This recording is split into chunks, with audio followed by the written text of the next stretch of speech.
அப்படியே இருக்கும். அப்ப அந்த 5 lakhs என்பது கட்டாயம் அந்த இடத்துல ஒரு 3x ஃபார்முலா நம்ம யூஸ் பண்ண போறோம். ஆட்டோமேட்டிக்கா இப்ப நம்மள்ட்ட இருக்கிற அந்த 5 lakhs 15 lakhs மாத்த போறோம். 5 lakhs என்பது வட்டி குடுக்கிறது. 5 lakhsன்றது நம்மளோட ஃபேமிலிய ரன் பண்றதுக்கு.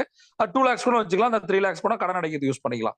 அடுத்து ரிமைனிங் இருக்கிற 5 lakhs நம்ம கடன் அடைக்கிறதுக்கு யூஸ் பண்ண போறோம். ரைட்? கடன் அடைக்கணும். வட்டியே குடுத்துருந்தா கடன் பெருசாயிட்டே போகும்.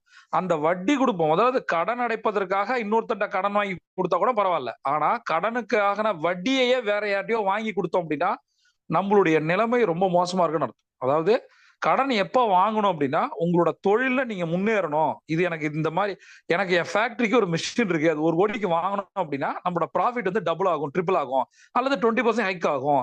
அதற்கான மெஷினரி காஸ்ட் இவ்வளவு. அத நான் வாங்குறதுக்கு பேங்க் லோன் போடுறேன். அதோட இன்ட்ரெஸ்ட் இவ்வளவு.